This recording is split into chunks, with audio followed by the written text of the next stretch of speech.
हाल कि अब सवारिया रे गैया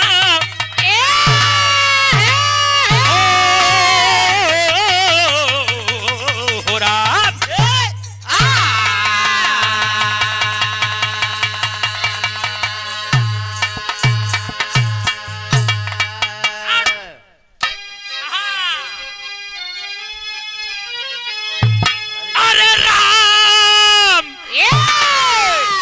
राम सीता लखन जब कि वन में गए अरे राम रावण से भीषण लड़ाई हुई राम रावण का परिवार विध्वंस किए अरे राम दल में सिलो जनाब सती हो गई मंदोदरी सर पे विपदा की गठरी लिए अरे बेटा नाती सहित सब पराई हुई अरे देवर नेवर हुए अब विभीषण सुनो सत्यता की परख तब कराई दिए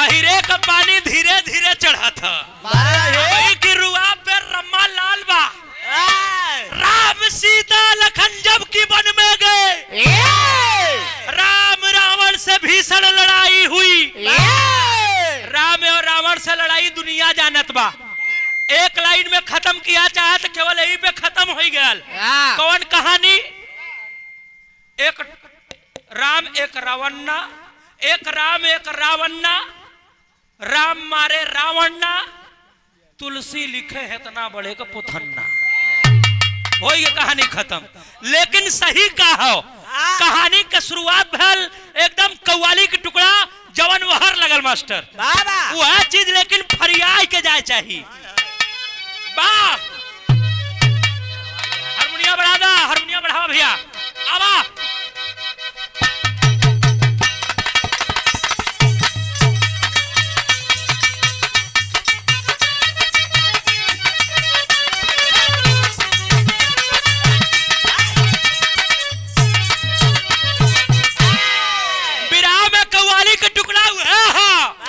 आशिक अपने मासुका से कहत बा ए जाने मन हो ए जाने जिगर हो मांगता हूं तो देती नहीं दे देना चाहिए क्या दे देना चाहिए जनाब जो मांगती है आय हाय हाय राजा मांगती हो तो देती नहीं जवाब मेरे सवाल का अरे देती है तो खड़ा हो जाता है खड़ा हो जाना चाहिए स्वाभाविक बात है अब सुनो रोम रोम जज्बात का आशिक कह रहा है कि मेरा महबूब मेरे महबूब हमको देखा मेरे महबूब मेरे साथ बड़ा चाल किया मेरे महबूब मेरे साथ बड़ा चाल किया मेरे महबूब मेरे साथ बड़ा चाल किया मेरे महबूब मेरे साथ बड़ा चाल किया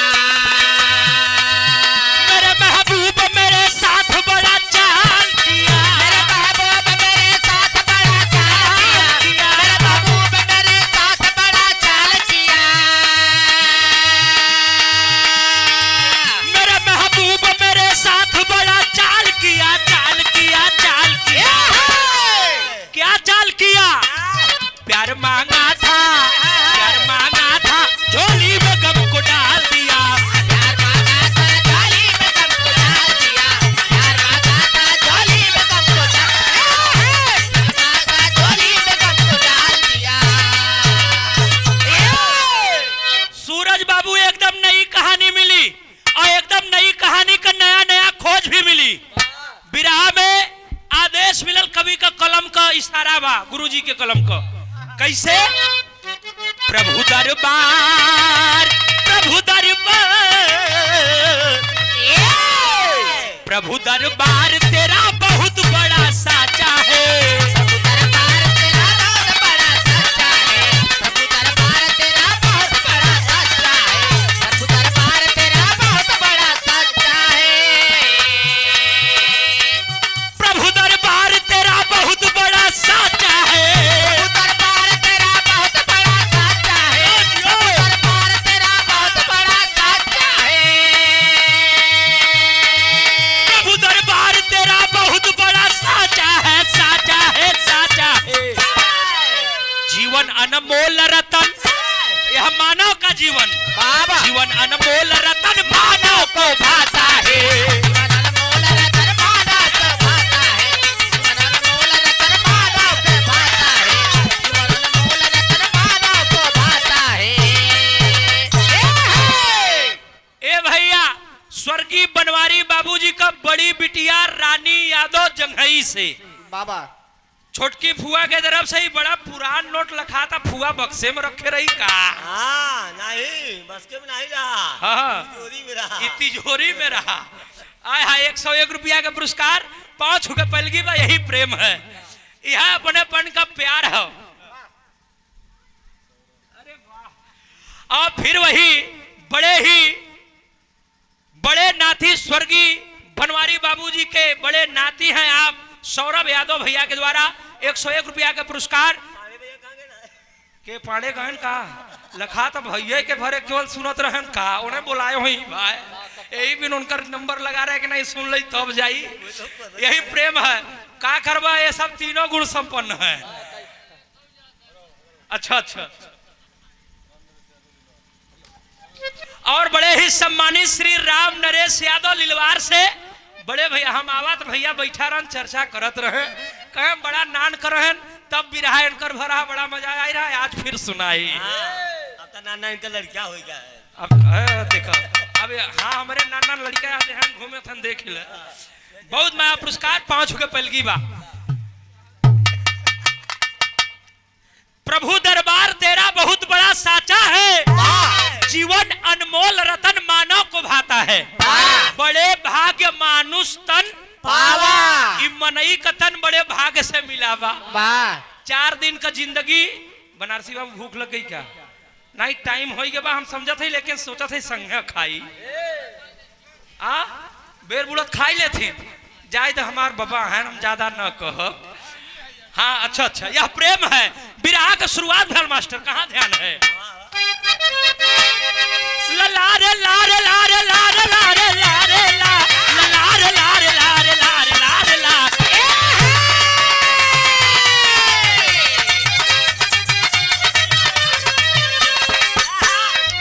किए लंका पे विजय राम लखन भैया जब बुला के विभीषण को लिए है बोलैया।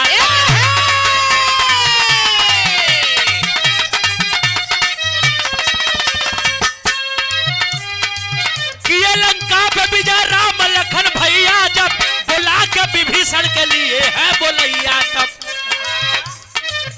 प्रभु राज तिलक की तैयारी कराए हैं, मंदोदरी के सभा बीच में बुलवाए।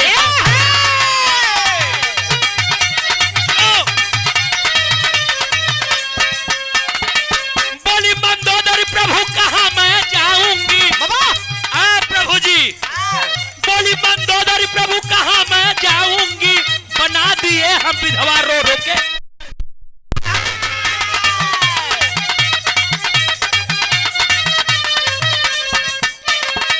पतिव्रता में तुमने साथ ना रावण का छोड़ा, पतिव्रता में तुमने साथ ना रावण का छोड़ा, इसी बात का मन में मेरे बना फोड़ा।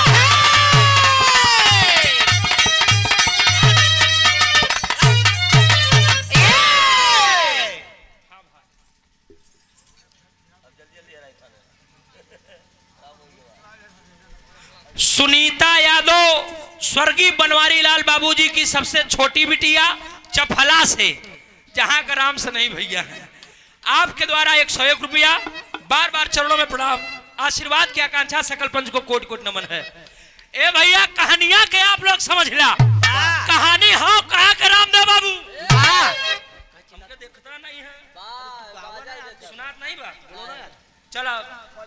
जवन उनका बजा ना बजा छोड़ दवन है उनका सुनाया चाहे बस हमारा कहानी सुनाए आप लोगन के बस। अब ये कुल दोष इनके मिले काल है, अगर काली वाला कुछ गड़बड़ी होए तब। हाँ हाँ सही है। ए भैया त्रेता युग की दास्तान है। प्रभु श्री रामचंद्र जी रावण का वध का देलन। बनारसी बाबू बाबा रावण का वध प्रभु श्री राम कर दिए हैं। आ गए लंका के दरबार में भंडारा कर दिए। यहाँ तक हम गाय के बंद के ही रहे। ओ करे आगे सूरज भैया के शुरू करे के रहा तब सूरज भैया घुमाई दे फिर वही हनुमान जी के कहानी में। जब हनुमान जी के कहानी में लेके गए तो हनुमान जी एक दिन देखन माई सीता कहाँ ई बताओ माते ए माते ई कुल पियर पियर काहे चपोरे हो सेनहुरवा कहाँ हनुमंत ये आपके प्रभु को बड़ा पसंद है। कहीं ई जोन यहाँ रच के लगाए हुए इतने से कहीं इतना थोड़का लगाए से जोन हम लगाए है तोहरे हिसाब से चपोरे है तो ई सिंदूर हो। इस सिंदूरवा तोहरे प्रभु श्री रामचंद्र जी का निशानी है। ओना बड़ा पसंद बा। हनुमान जी आओ देखे न ताव देखे लिया के इतना लो सेनूर लगन को पूरे दहिया में चपूर पूरा दहिया में लगाए के कहे माते अब देखो मैं कैसा दिख रहा हूँ। राम हम पसंद करी अब हम के भगवान पसंद करी कहीं बेटवा राम संभर के जा नहीं हमार जवन गति करत हम तो सही लिया गति कहा हम तो हमार प्रभु है चाहे जैसे हम मना लिया लेकिन हनुमान तू गलती कही के उनके लगे हाल में जाए हो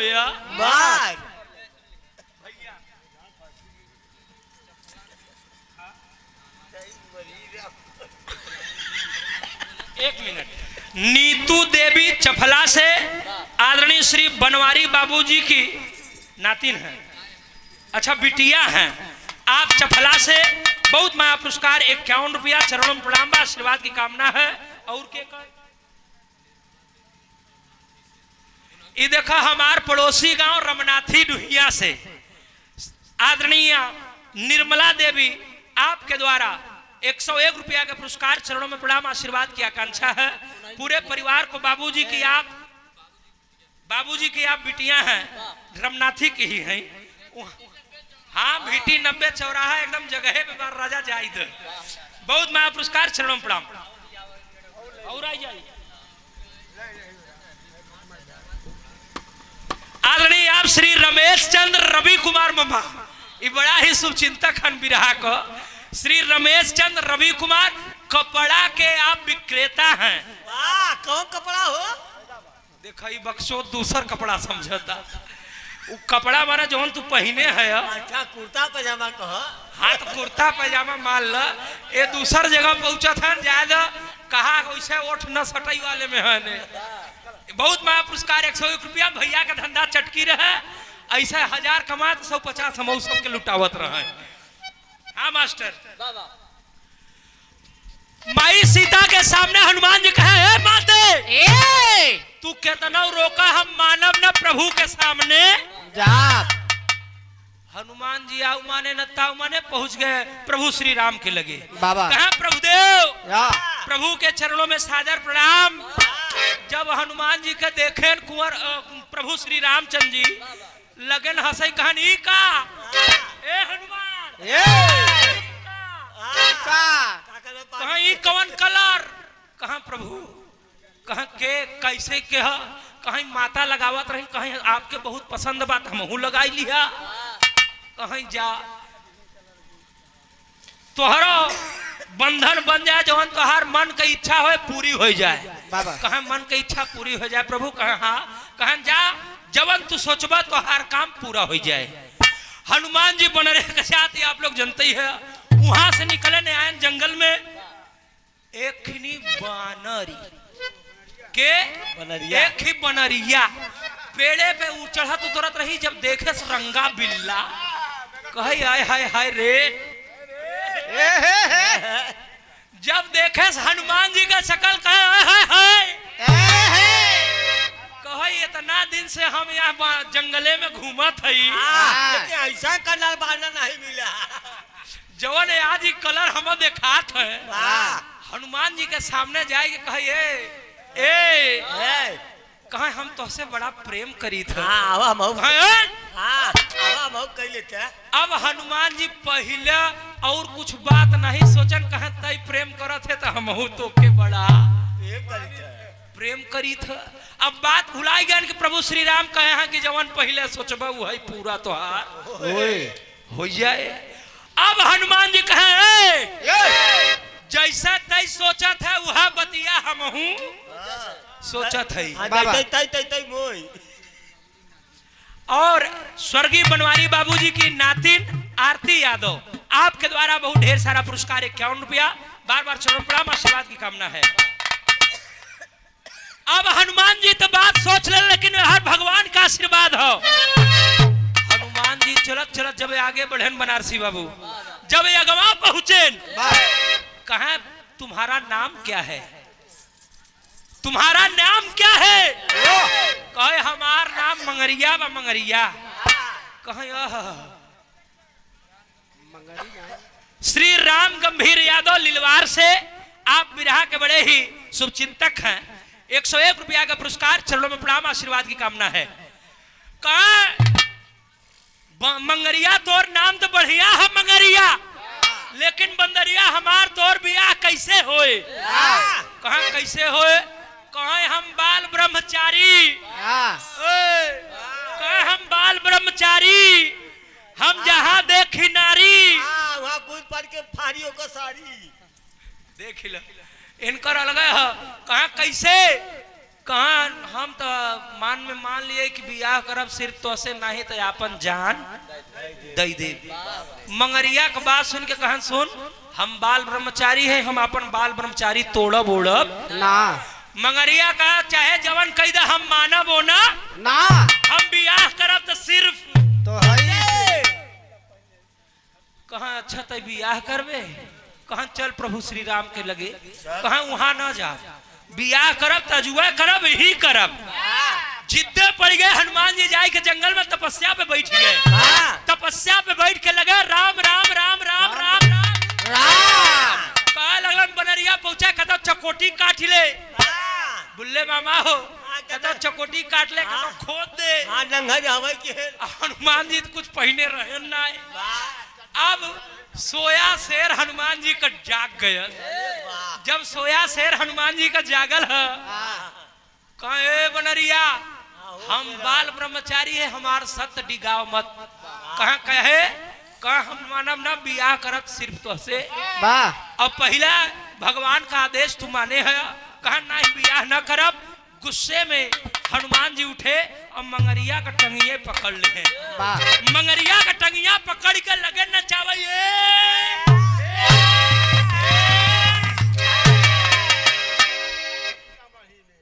कहाँ गए? सीतामढ़ी। सीतामढ़ी भेजत है। उठाए के मंगरी बनरिया टंगरिया नचाए फेंक देहन। गई गिरी प्रभु श्री राम के राजमहल में। प्रभु श्री राम आए, देखे कहे अरे क्या हुआ, यह प्राणी यहाँ कैसे आया? कहें ओ हो जब ध्यान दें कहीं तो हनुमान का करामात। कहें क्यों रो रही हो? कहें आपका सेवक, आपका सेवक, आपके सेवक हमारे प्रिय, उनसे मैं अपना विवाह करना चाहती थी, लेकिन वो माने नोने ना। कहें तू चाहता हो? कहें बस वही जौन आप आशीर्वाद दे है। कहां जाए वो मस्त तुहार कहानी पूरा होए। कहां पूरा होए? कहां पूरा होए? कहें कब? कहां जा कलयुग में तुहार बियाह हनुमान जी के संगे। कहें कैसे होए? कहें बतावा थे कैसे होए। कलयुग में बियाह भया लोग मंगरिया के। मंगलवार का पूजा उहई मंगरिया पावत में बनरिया। शनिवार का पूजा पावत है हनुमान जी। ये तो भाव रहे। लेकिन यहाँ प्रभु श्री राम जी लंका के दरबार में सभी को बुलाए हैं। विभीषण तुम्हारे भाई लंका नरेश का इस दुनिया से राम नाम सत्य हो गया। यहाँ लंका का राजा तुम्हें बनना है। लंका का राजा बेटा विभीषण तुम्हें बनना है। विराह में तर्ज लगा, लेकिन वीर रस भाव में रुक जा। रामदेव वाली ए मास्टर बदला रामदेव वाली बाबा वो है ना। हाँ भैया नाम बताओ। श्री सुभाष चंद्र बल्दिहा से आए है। नमस्कार भैया। एक तो यहाँ ग है हमारे यहाँ याद आएगी गुरु। 51 रुपया पुरस्कार। बार बार नमस्ते प्रणाम आशीर्वाद की कामना है।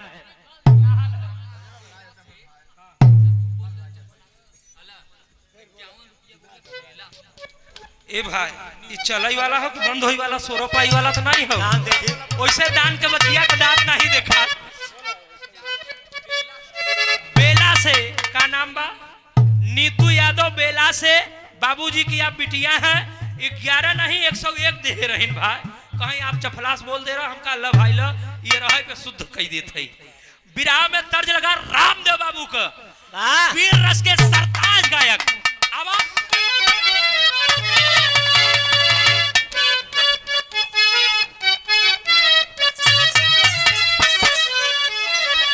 वहां तर्जबा अरे मेरे भैया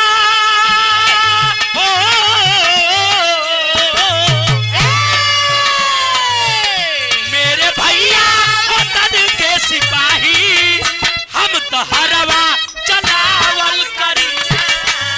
मेरे भैया वतन के सिपाही हम तो हरवा चलावल करेला। मेरे भैया वतन के सिपाही हम तो हरवा चलावल करेला।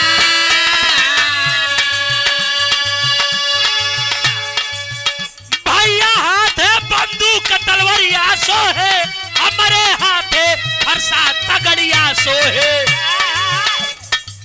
एक महतारी का दुई बेटवा। एक बेटवा सीमा का जवान तो दूसर का बेटवा बॉर्डर का जवान। पहला बेटवा बॉर्डर का जवान तो दूसर का बेटवा खेत का किसान। हाँ सुरेंद्र भाई। अरे यार भुला गया भाई। बाद में मिलबो। वादा किया तो निभाना पड़ेगा। नहीं तो आज के मतलब की दुनिया में कौन किसका होता है। धोखा वही देता जो अपना होता है, जिस पर भरोसा होता है। लेकिन भाव में मिला भैया हाथ बंदूक तलवारिया सो है हमारे हाथ से फरसा तगड़िया सो है। भैया सीमा के करे रखवाली हम तो अन्न उपजावल करीला।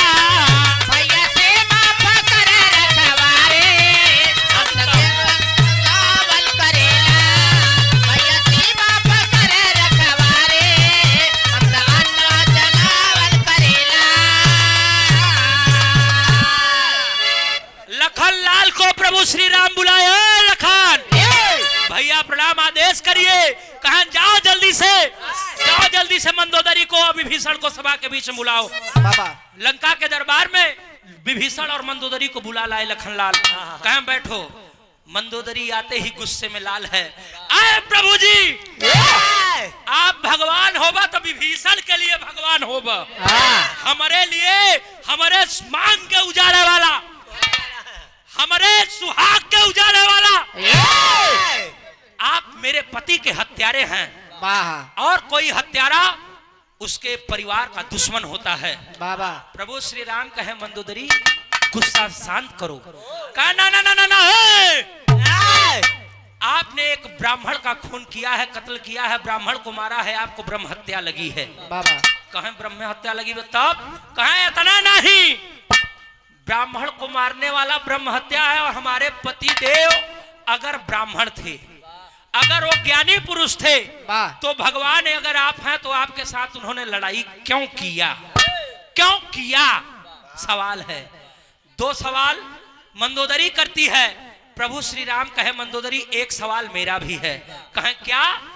प्रभु श्री राम सवाल करते हैं मंदोदरी तुम्हारे पति श्री रामचंद्र जी लड़ाई कर रावण तुम्हारे लंका नरेश लड़ाई कर रहे थे, लेकिन तुमने अपने पति का साथ क्यों नहीं छोड़ा जबकि तुम्हें पता था कि रावण अधर्म की लड़ाई लड़ रहा है। कहे प्रभु आप बात सही कह रहे हैं, लेकिन हमने अग्नि देवता को जल देवता को साक्षी मान करके विवाह में कसम खाया था कि साथ जिएंगे साथ मरेंगे। बाबा और एक धर्म पत्नी की यही फर्ज होता है। मैं तेरे सवाल से खुश हुआ, तेरे सवाल के जवाब से मैं प्रसन्न हुआ। अखंड सौभाग्यवती भव। वाह जैसा प्रभु श्री राम कहे अखंड सौभाग्यवती भव। मंदोदरी के अखिया लगल लाल लाल। एक नैया तो हमारे मन सेधु के मारे धई और फिर वरदान दे था कि अखंड सौभाग्यवती भव। अब उनहु के रेलवे का अब देखो कहाँ तब कहाँ बचबे, कैसे एकर उपाय का हो, हमके सौभाग्यवती बनौबा कैसे। कहाँ इधर आवा लखनलाल, कहाँ भैया, कहाँ विभीषण को बुला लिया। विभीषण आएगा, कहाँ प्रभु, कहाँ बैठो। एक तरफ विभीषण बैठे, एक तरफ मंदोदरी बैठे, एक तरफ लखनलाल और एक तरफ मर्यादा पुरुषोत्तम श्री रामचंद्र जी। जब चारों लोग बैठ गए तो हुआ क्या, मेवालाल यादव बाबू के द्वारा 51 रुपया का पुरस्कार, चरणों में प्रणाम, सकल पंच को कोट कोट नमन है। भाव में मिला मास्टर।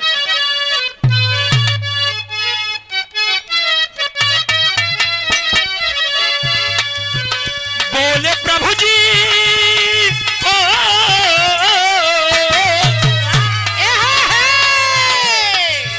बोले प्रभु जी लखना जी से बानी, अब विभीषण से शादी करा दो। बोले प्रभु जी लखना जी से बानी, अब से शादी करा दो। बोले प्रभु जी लखना जी से बानी, अब विभीषण से शादी करा दो। लखन लाल तब विभीषण को बुलाए हैं, मंदोदर से वहां ब्याह तब कराए हैं। राजा तिलक की ये तैयारी, अब विभीषण से शादी करा दो। राजा तिलक की ये तैयारी, अब विभीषण की शादी करा दो। राजा तिलक की ये तैयारी, अब विभीषण की शादी करा दो।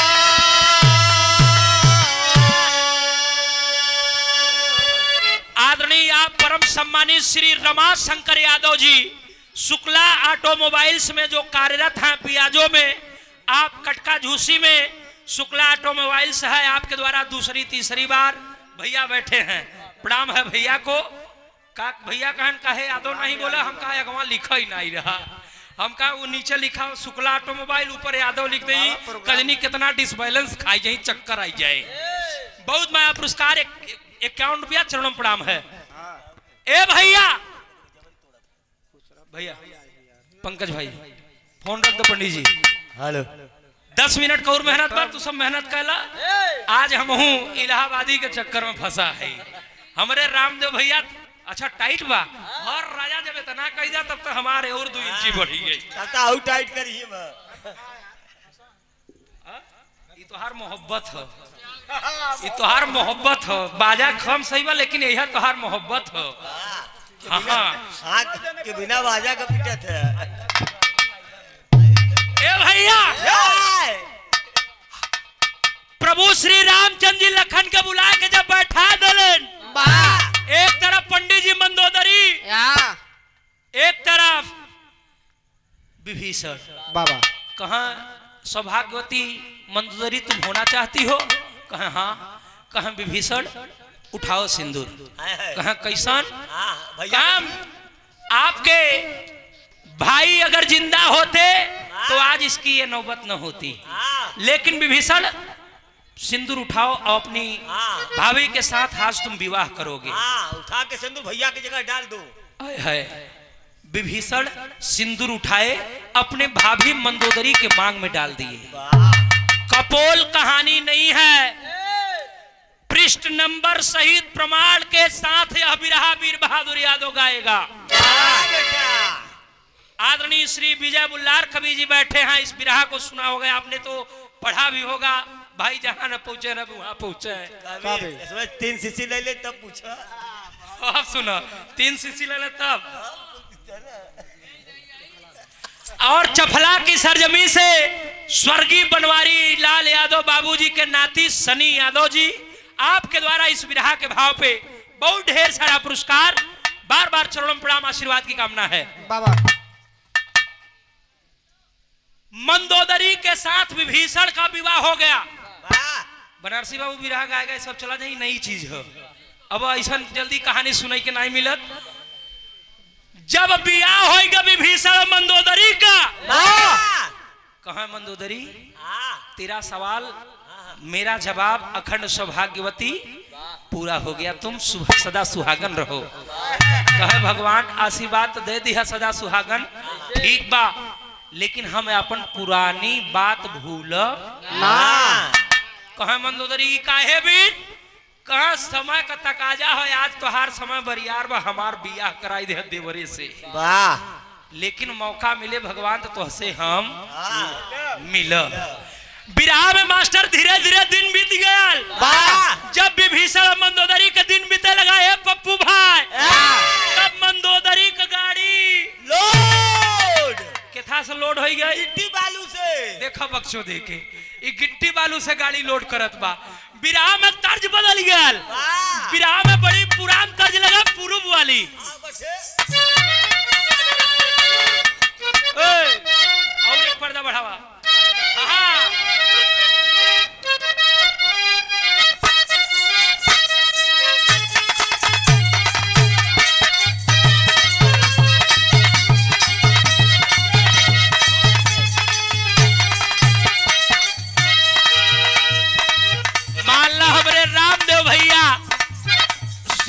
छोड़ के प्रयागराज छोड़ के पहुंच गए पूर्व देश से बनारस में।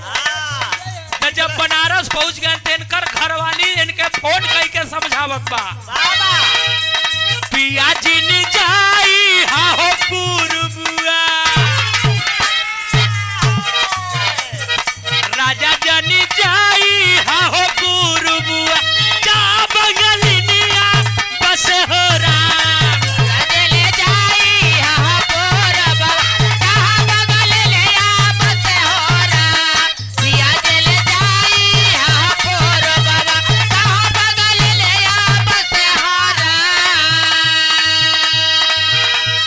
सुखवा में बीते लागल दिनवा, सुखवा में बीते लागल दिनवा, सुंदर ललनवा जन्म होरा, सुखवा में बीते लागल दिनवा, सुंदर ललनवा जन्म होरा, सुखवा में बीते लागल दिनवा, सुंदर ललनवा जन्म होरा। जे कर नाम मकरंद धराए, कर नाम मकरंद धराए, जे कर नाम मकरंद धराए, भगत से भाव हो सकती के पाए, भगत के भाव हो सकती के पाए, भगत के भाव हो सकती के पाए।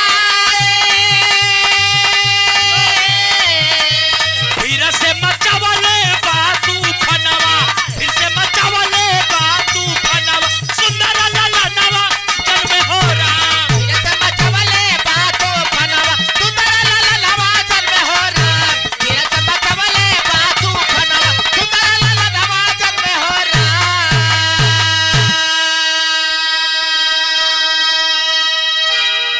मंदोदरी के संगे विभीषण का जब कुछ दिन बीता तो मंदोदरी का गाड़ी लोड ए बतान गिट्टी बालू से। मंदोदरी के कोख से एक लड़का पैदा भा, जौने लड़का का नाम पड़ा कवि जी मकरंद बाबा। मकरंद कुछ दिन बाद 6-7 साल की उम्र रही, 8 साल का, अपने संगियन के संगे खेलत रहा, संगियन के संगे खेलत रहा। तब तक एक ही लड़का वही में बड़ा टिन्निया रहा, जरतुहा रहा, मुड़े पैदा भागा। अब देखा ये जाए के ओकर साइड देखे रहे, सही कहत है, उतनी बिगड़ंत रहा। खेल खेल में मकरंद से और वह लड़कवा से झगड़ा हो गई। वो लड़कवा जरतुहवा कहे मकरंदा तो के पता नहीं बा, सुपवा तो सुपवा बोले, चलनियो बोले, जौने के 32 से छेद 32 छेद बा।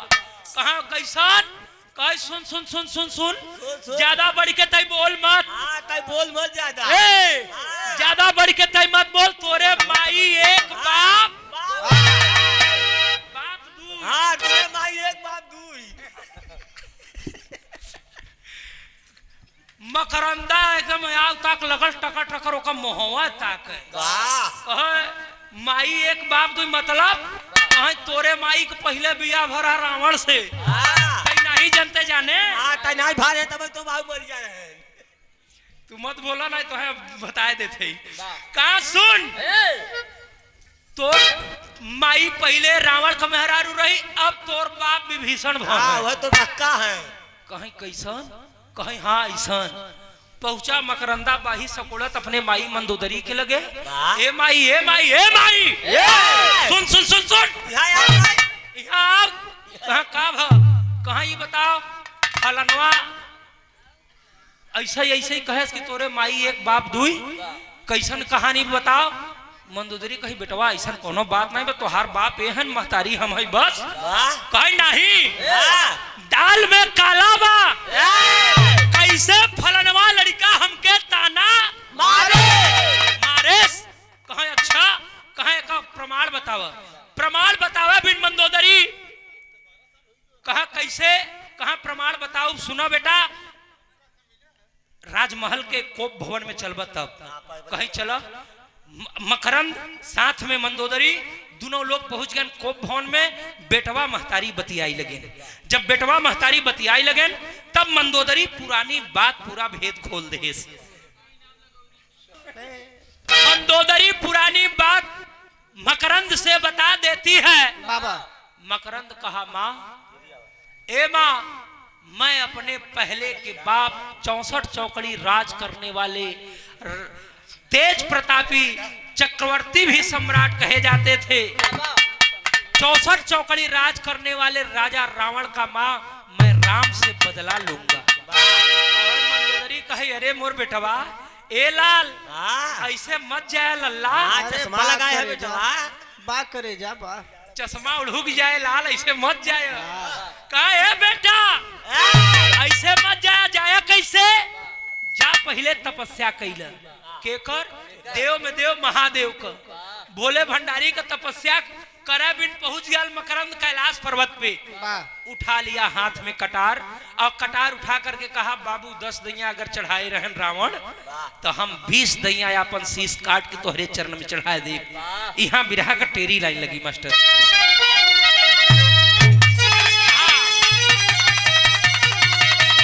विधि का नाल खनिया मिटी अरे वह जो ब्रह्मा रच दे ले राचनिया विधि का नाल खनिया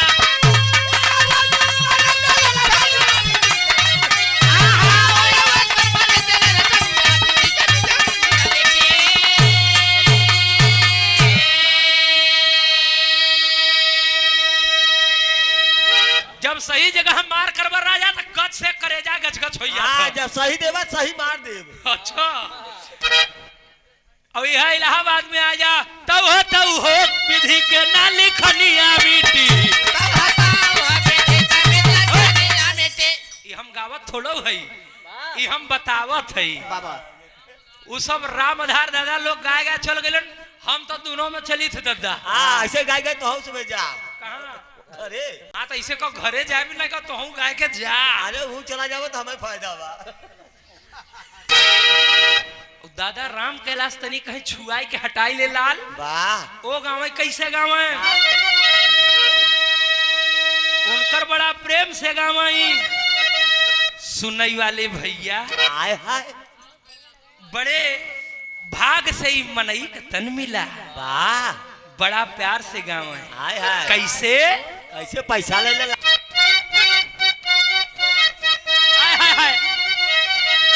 कि एक बात कही सजनी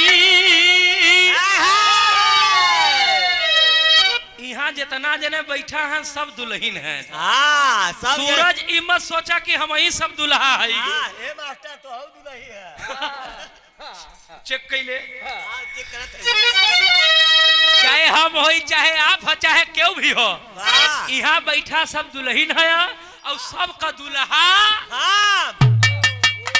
ऐसे देखावा था तब मैंने अपना दुल्हा है दादा राम कैलाश गाँव कि एक बात कही सजनी गठिया ला चुनरिया में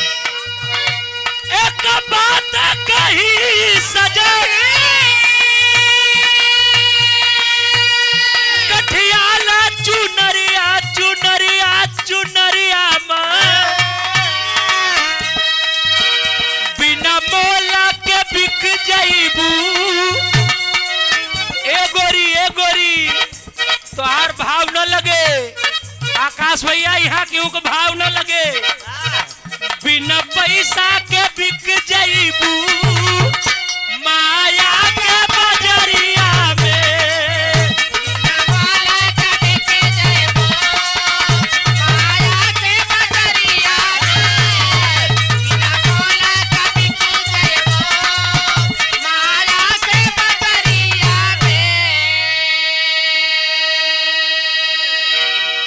ई तब बाबू लोगन का अलग अलग अंदाज रहे। ये देखा बड़ा ही परम आदरणीय श्री राम नरेश यादव आपके द्वारा बहुत ढेर सारा पुरस्कार। मोछा बाबू बड़ा हंसी हंसी मजा लेते रहे। यही प्रेम है। बार बार चरणों में प्रणाम आशीर्वाद की कामना है। एक ही और गांव है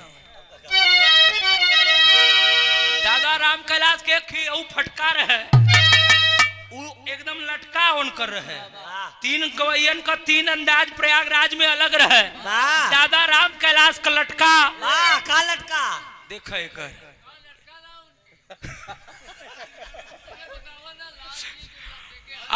रुका रहा दादा राम कैलाश का लटका हैदर अली का झटका लाल जी लोहरी का फटका।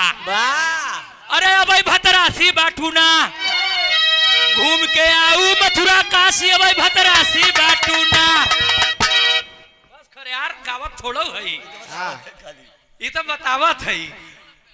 हमसे बिरा रहा झूसी में बनारसी बाबू गवाह है सूरज भाई। एक दिन बिरा सारा रात भर फिर सवेर होएगा कहाँ बिरहा बंद न होए कहाँ ये बड़ा लहगर लड़का कहाँ से ले आए हैं बरधोई से आए इसको बड़ा बदतमीज है। हम कहे लहरी बाबू हाँ दोपहरिया कही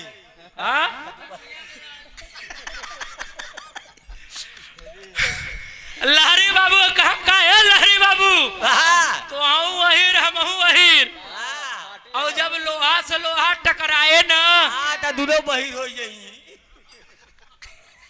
ए भैया लहरी बाबू गाए का गायन हमसे गायन एक काया कैसे मास्टर लहरी बाबू गावे उनका फटका बड़ा अलग रहा।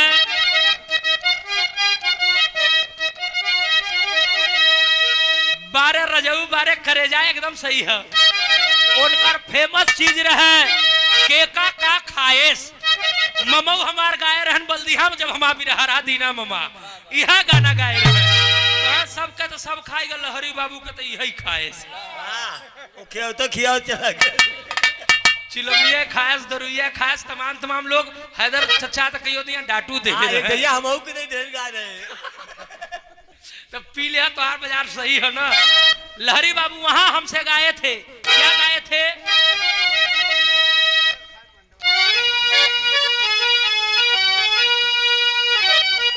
अरे एक काया एक माया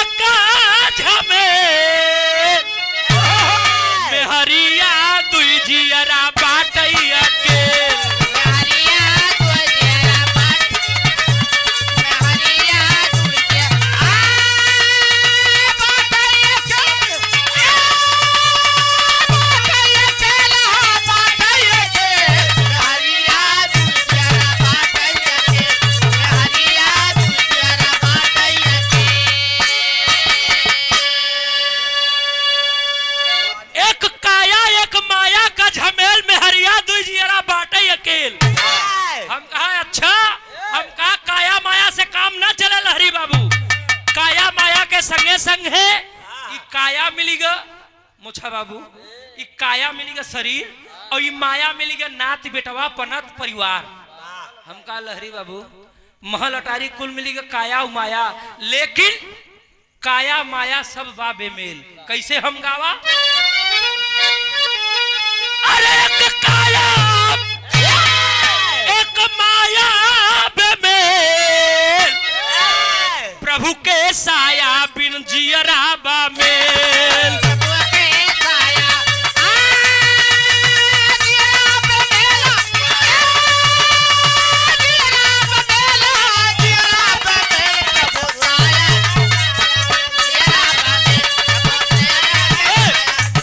बस कर एक और गावाई तोरई पीलौने सराय तोरई टंगिया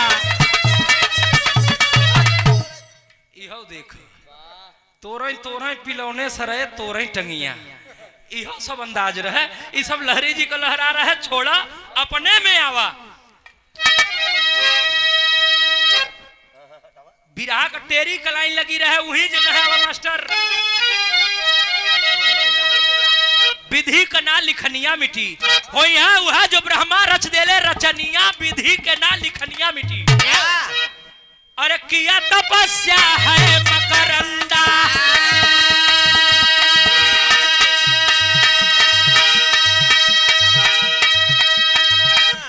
सनही भैया यहाँ ककहरा लग गुरुजी का कलम यह देखा कवि जी का इशारा हो पहले क से किया तपस्या है मकरंदा खूब शिव से बर तब पाया है गया विभीषण मंदोदरी से घूम के हाल सुनाया है चट से चले अयोध्या नगरी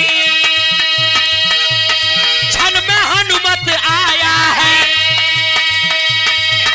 जान के प्रश्न किया मकरंदा जान के प्रश्न किया मकरंद झट से अयोध्या आया है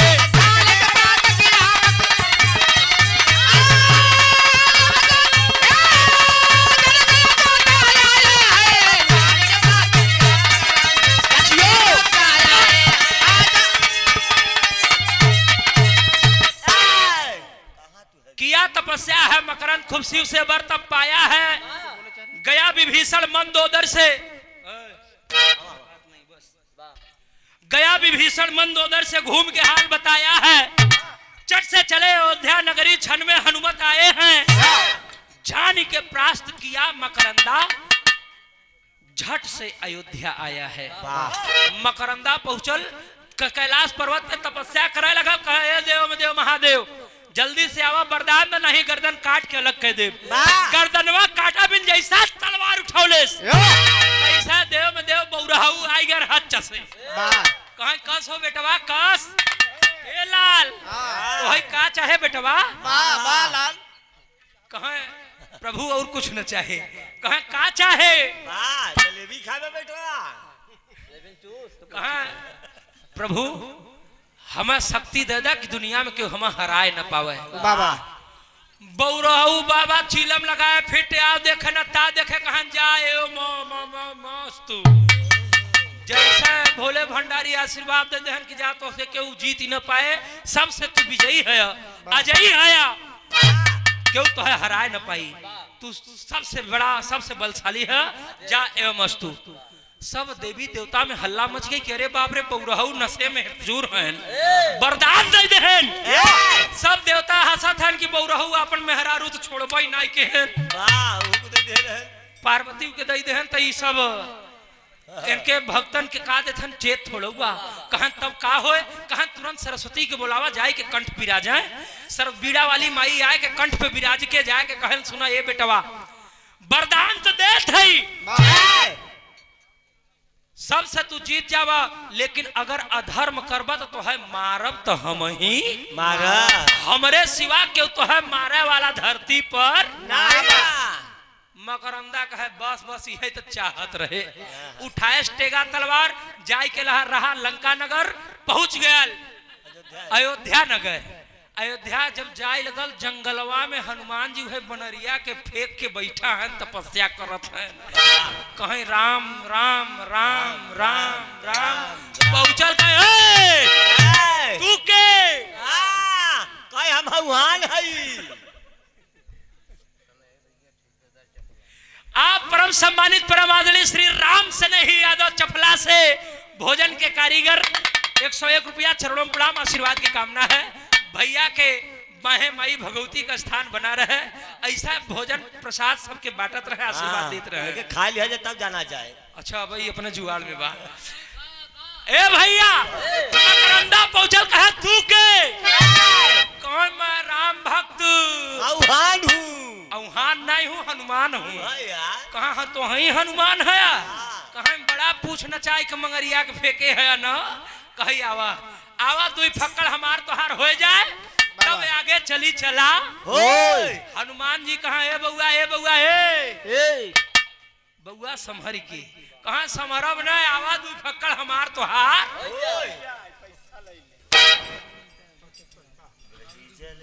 आप स्वर्गीय बनवारी लाल यादव बाबूजी की बिटिया सुनीता यादव बुआ के द्वारा बहुत ढेर सारा पुरस्कार 101 रुपया चफला से बार बार 5 रुपए पहलगी आशीर्वाद की कामना है और फुआई के लखा था आदेश से रामो से नहीं भैया इहन का जाए तो सटाए रह तू सब ऐसे ही घबराया मत बहुत माया पुरस्कार है। ए भैया हनुमान जी से कहे आवा हनुमान जी जब लड़े लगल वार पे वार होए जब दोनों जने का लड़ाई होए लगल तो जब लड़ाई होए लगल तो गुरु जी हाँ लड़ाई का व्याख्यान कैलेन कैसे बाबू आय हाय हमरे मिठाऊ वाली हा गुड़ही जलेबिया यही मिस्टेक है गुड़ही जलेबिया बिकाई पिया मेलावा में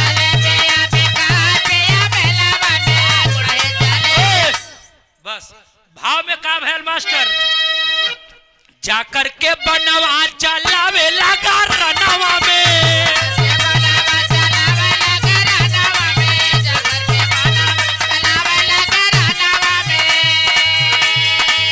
उबलल बा क्रोध आग लागल बाटे तनवा में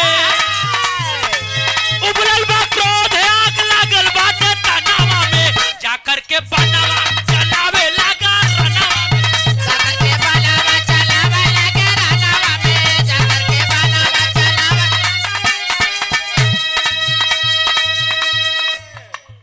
लड़ाई होए लगल हनुमान जी के उठाए के पुछिया पकड़ी के जैसा मंगरिया के फेंके रहे वैसा हनुमान जी के पुछिया पकड़ के नचाए के मकरंदा लगल फेंके हनुमान जी के कहे तो है तोहरे गुरु के लगे भेजे थे घबरा मत और खबर दे दा कि लंका से मकरंदा आवत बा आए हाय रे हनुमान कहे ए भैया ए बाबा ए लल्ला के बेटवा है कहाँ केकर बेटवा है कहाँ से आई है कहाँ हम लंका से आए हैं मकरंद है मकरंद कहीं हम मारो मत हम उठाए के फेंका मत हम बांध एक दैया तो लौकुश बांधे रहे आज मकरंदा राम नरेश भैया एकदम बांध दे हनुमान जी के हनुमान जी कैसे जाने ध्यान देहन कहे ओहो मैं ही शंकर मैं ही हनुमान मैं ही हमरे वरदनवा हो और हम ही मारब अंतिमवा में लेकिन हम लड़ाई न करब बउआ ए लाला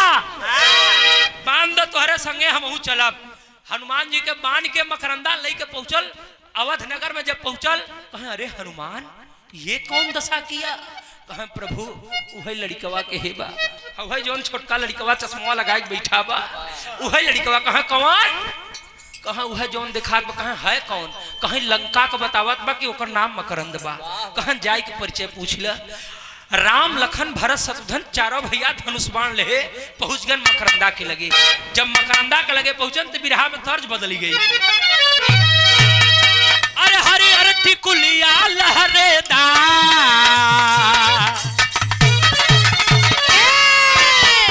हरी हर टिकुलिया लहरेदार टिकुली सटले बानी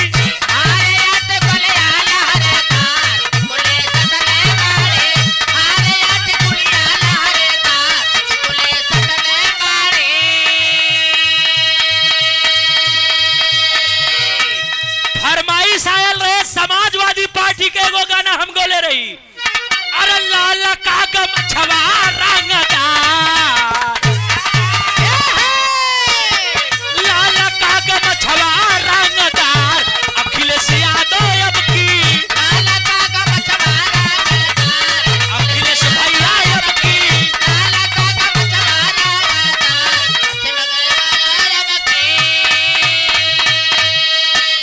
ए भैया ललका गमछवा देखवा पीछे राम सनई भैया कुछो रखे हैं कक्को एकदम ललका गमछा एक ही हमार बेटवा है यह ललका गमछा रखे है ए भैया ई तो ललका गमछा वाला रहे लेकिन लड़ाई होए लगल प्रभु श्री रामचंद्र जी लड़ाई करे लगलन। राम लखन भरत शत्रुघ्न चारों भाई के मकरंदा देव में देव महादेव के वरदान से कवि जी बाण पे बाण चला के सबके मूर्छित कह दिले। आज अयोध्या एकदम सुन हो गया। कहे का हो बड़ा तोरे धनुष बाण में घमंड रहे, बड़ा तो ऐठन रहे, तो हर सारा ताकत गो कहां कहां बस अब जायद कहा ना ना ना ना अब ऐसे ना तो है पता चली। राम लखन भरत शत्रुघ्न मूर्छित महन हनुमान जी मनवा में सोचत हैं कि अरे ई तो हमरे भगवान है के मूर्छित कर देले, अब का करी। बेनाम बादशाह है गुप्तदान महादान, गुप्तदान महादान, लेकिन गुप्ता में बड़ा काम गड़बड़ाऊ जाता। हाँ, बेनाम बादशाह चाचा के द्वारा बहुत ढेर सारा पुरस्कार 51 रुपया प्रणाम है। हनुमान जी मनवा में सोचे लगलन, का सोचले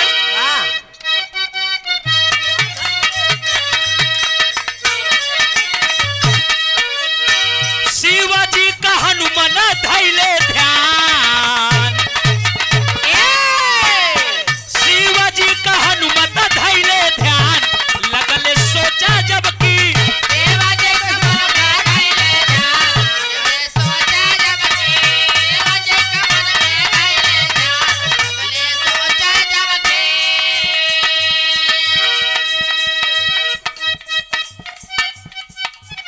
तने में शिवा रूप लिहले बनाई हो, तने में शिवा रूप लिहले बनाई हो, तने में लिहले बनाई हो।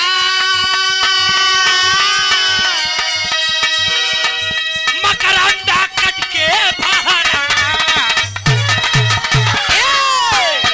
मकरंदा कट के बहरा, हनुमत सोचै लागे, मकरंदा कट के बहरा, सोचै लागे, मकरंदा कट के बहरा, सोचै लागे।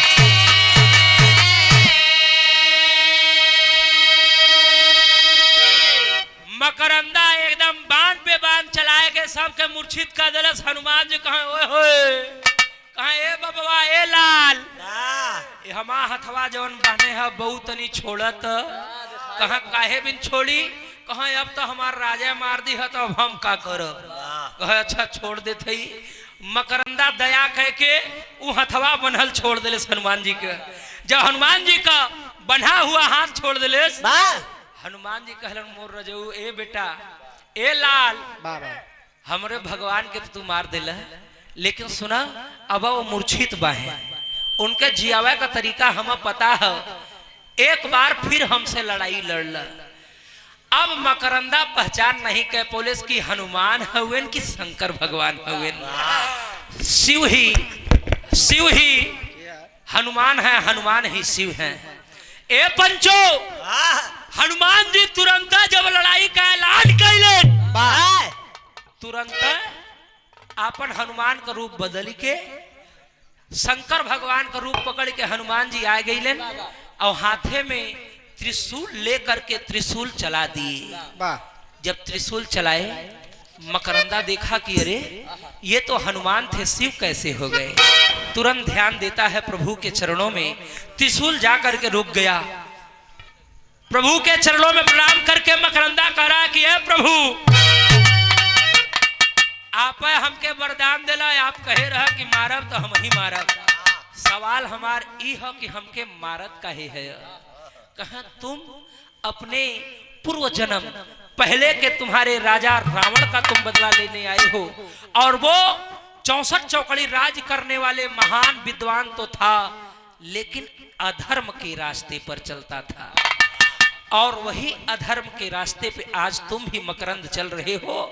इसलिए तुम्हारा अब इस दुनिया से मुक्ति करने के लिए मैं महाकाल बनकर के आ गया। त्रिशूल चला दिए, मकरंदा का गर्दन कट गया।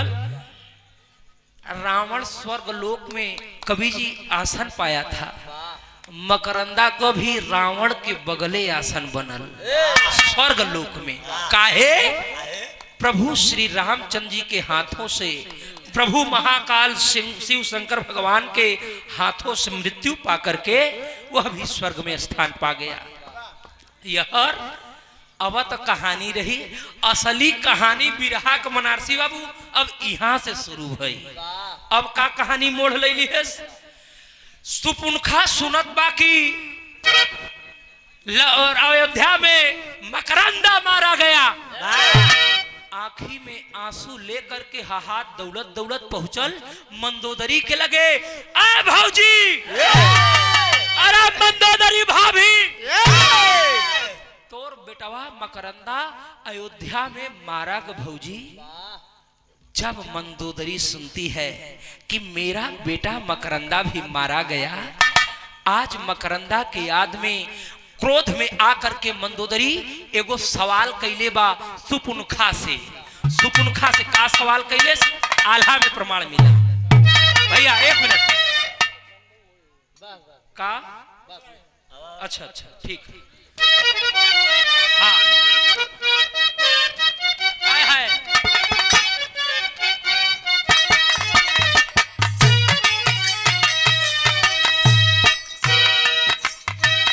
यह वर सुपुनखा पहुंची लंका के महलिया ये बाबू। यह वर सुपुनखा पहुंची लंका के महलिया बाबू। यह वर सुपुनखा पहुंची लंका के महलिया बाबू। मंदोदरी सुपुनखा से बोली बात दिखा।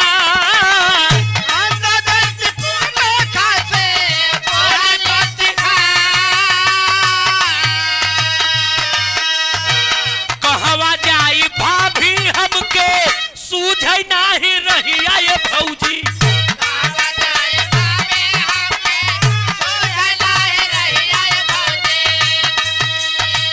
तोहरे करनवा मरल मोर खानदान।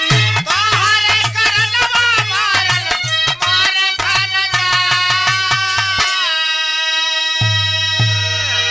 सुपुनखा मंदोदरी जब सुनती है कि मेरा बेटा मकरंद मारा गया, सुपुनखा को डांट करके कहती है, अरे सुपुनखी, तई जब जब लंका में आए तब नाश करवाए। का करवाए? नाश करवाए। तब लंका का नाश करवाए। कहा पहली बार तई आए रहे नक्कटनी, नक्कटनी जब तई पहली बार आए तो तोरे खातिर 70 पूत 72 नाती तही रावण घर दिया न।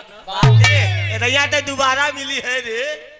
और यहाँ दैया दोबारा, अच्छा तब यहाँ दैया जब दोबारा हमरे पास भगवान एक ही बिटवा दे तो ओकर फिर तई आय के लड़ाई का दुख वाली खबर फिर तई लेके आए।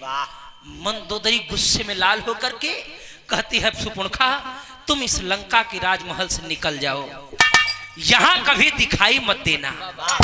डांट करके राजमहल से सुपुनखा को निकाल देती है। सुपुनखा जब लंका से निकलल सनेही भैया कही अब कहाँ जाई, कौने जगह हमार ठिकान लगे। तब पहुंचत बा कौने जगह, जाई के पहुंची है शुक्राचार्य कुटिया।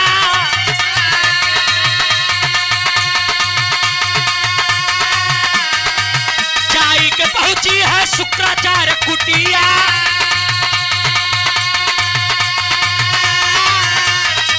शुक्राचार्य कहा, बेटी सुना मोरी बात।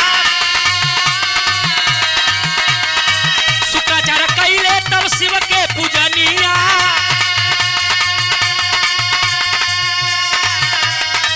भोले जी दिए शिवलिंग के उठा। शिवलिंग लेके गईले तब रेगिस्तानवा। शिवलिंग लेके गईले तब रेगिस्तानवा। अरब में जावन मदीना बना भाई, बोला अरब में जावन, अरब में जावन।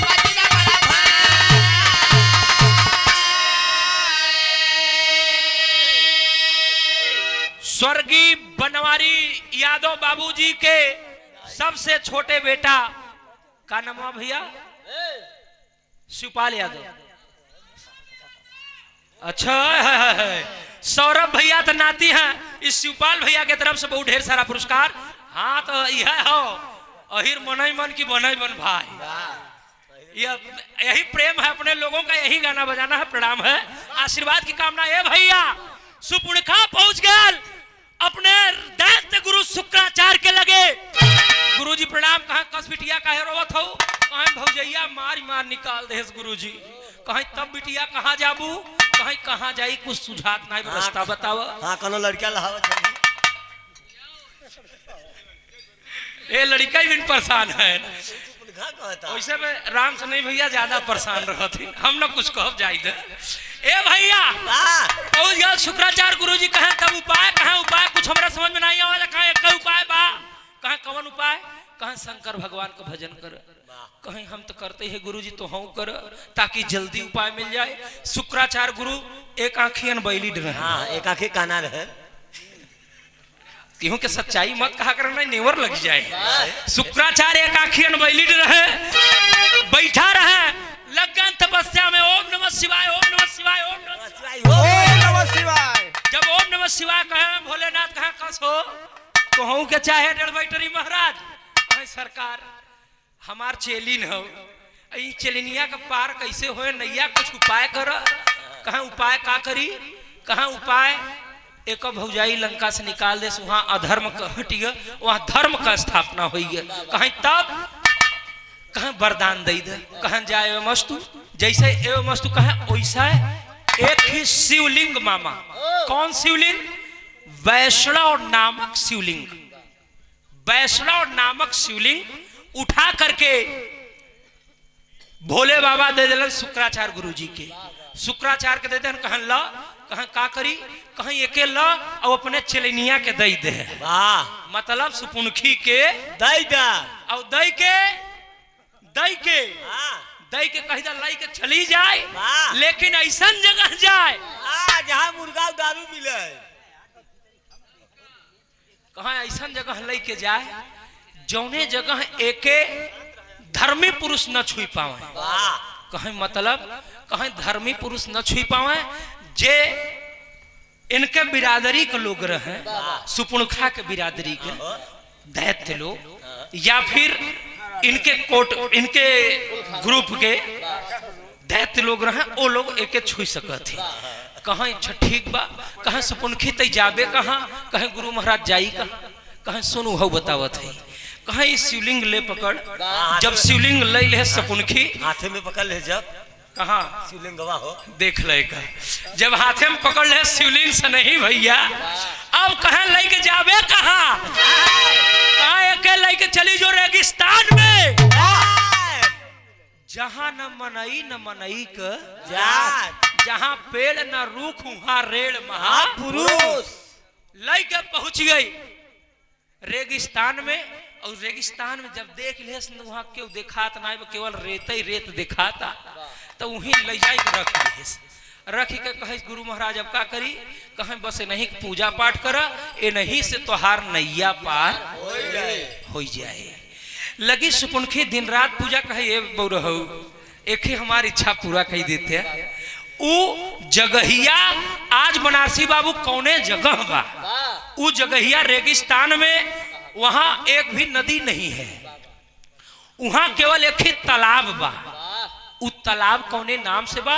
बिरहा में खड़ी के आखिरी लाइन।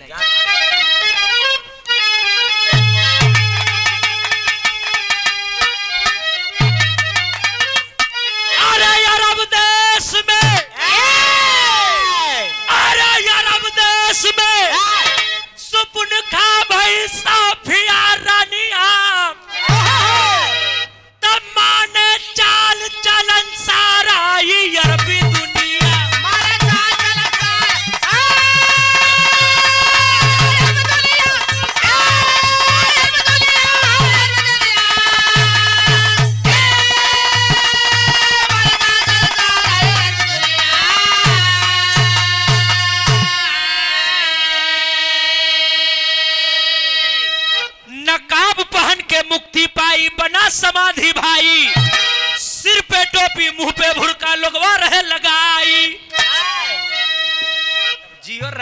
बनारस यह है तैयारी।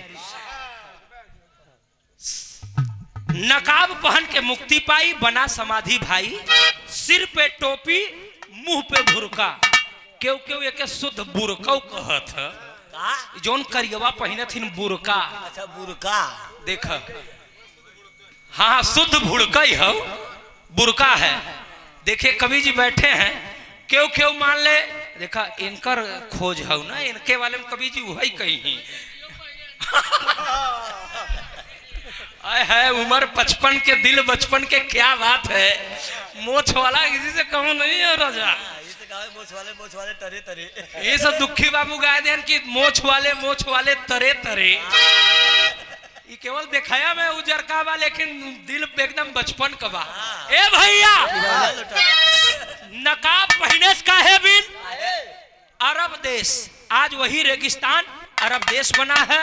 अरब देश में वही वैष्णव शिवलिंग मक्का मदीना बन गया, और उस मक्का मदीना में वहां की पुजारन सोफिया रानी आज भी हैं, उनकी पूजा हो रही है।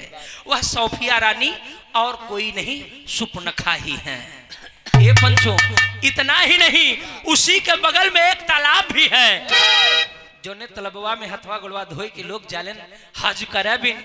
मुसलमान भाई लोग कहाँ कैसे अधर्मी बनब, कहाँ जवन भगवान दिए हैं वही में कुछ अंड बंड कह दे तू अधर्मी हो गया, कहाँ कैसे कैसे निशानी का हो, कहाँ जेकर जहाँ सही रहे वहाँ काटी दो, गलत हो जाए काटी दो, काट दे तनिक होई गए, काट दे तनिक होई गए।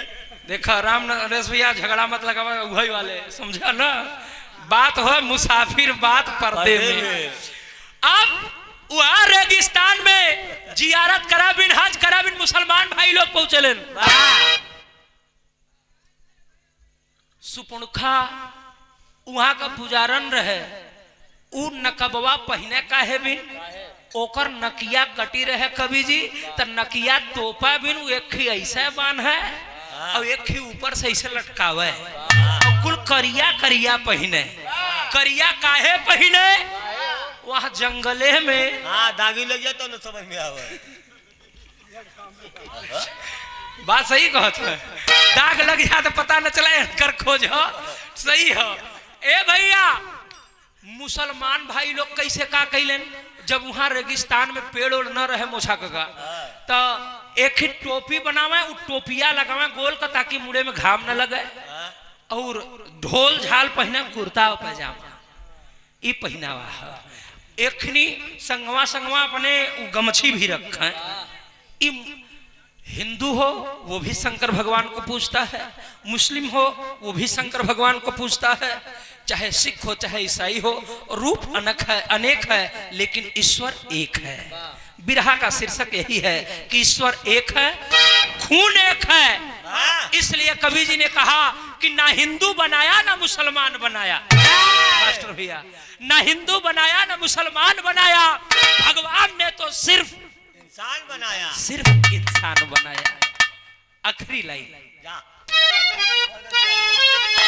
अरे छूटी, अरे छूटी माया का बखानी दुनिया,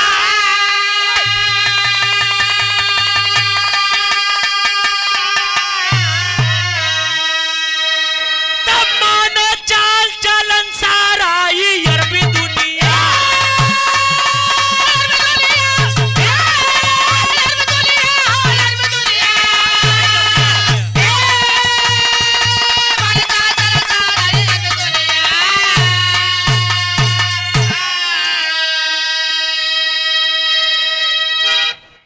नकाब पहन के मुक्ति पायल, और आज मुस्लिम धर्म के सभी अरब देश का पूरा नीति नियम मान करके लोग आज भी रोजा हैं। मुसलमान भाई इस समय रोजा चल रहे हैं, रमजान का महीना, रमजान का महीना है, और ये रमजान चलत बा, यही में रोजा वाहन पूजा पाठ उनकर चलत बा। आखिरी लाइन, स्वर्ग श्री राम मूरत माँ को सिर झुका के, कविता लिखे ब्रिजलाल यादव मन में खूब हर्षा के, अरे विधि के ना लिखनिया मिटी, तब हो विधि के ना